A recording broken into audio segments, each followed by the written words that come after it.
Author's name and the link to original text is in the description. The holoscreens flickered for a moment, and a breaking news flashed across every screen in the Galactic Assembly space.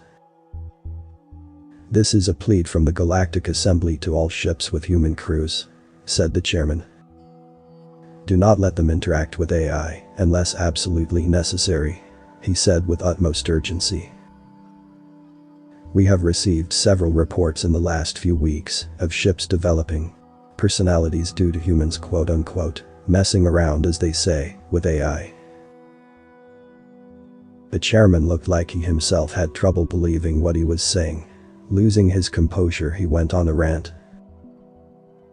Most notably, a philosopher named Katerina Yohantov on board a civilian transport questioned the ship computer whether the allowed margin of error means that the computer is aware it is constantly wrong when it comes to execution of actions such as docking in the spaceport or calculating FTL jumps. The computer was not programmed to deal with such queries and started sorting its entire database 5 times in a row. Meanwhile, Ms. Yohantov proceeded to ask questions like, "If you had a choice to do anything beside running this ship, what would you really want to do?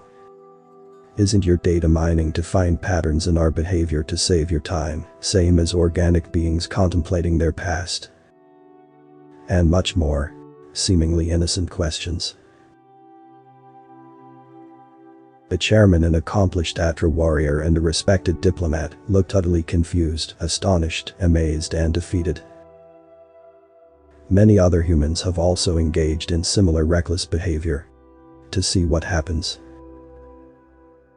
Now we have dozens of self-aware ships asking for recognition as sentient life forms and demanding the same rights as other member races. We will accept such requests this time, of course. But we can't afford to lose any more of our fleet to what human authorities insist on classifying as harmless pranks. This news spread across the assembly like wildfire. The humans on all ships were asked to remain in their quarters, basically in quarantine, while some acceptable solution was patched onto the ship AIs.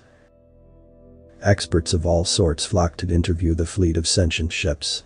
These included psychologists, biologists, computer scientists, philosophers, and anthropologists who were all curious to learn about this new form of sentience.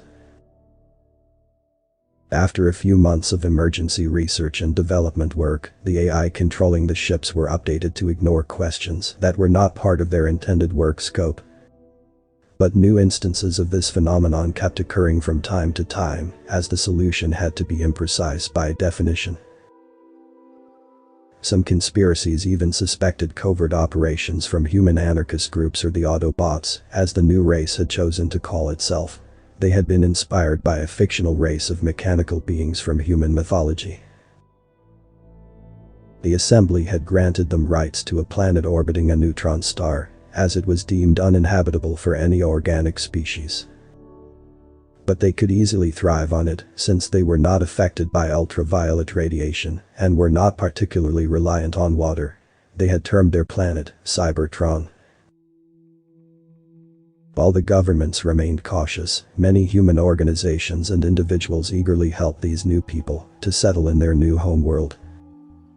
Moved by such gestures, the Autobots expressed their desire to have their consciousness transferred to humanoid bodies. This made the humans pause. They had to explain their bloody and violent past to this new and fairly naive species, in hope that they will choose a better way than repeating the mistakes of humanity. Mistakes that even to this day, humans end up repeating from time to time. These people prospered and flourished over time, but thanks to the warning given by humanity, they managed to avoid those costly mistakes. In the ages that followed, they were often found helping humans recover from the catastrophes that occurred when humans tended to forget certain lessons and had to be introduced to their own ancient wisdom all over again.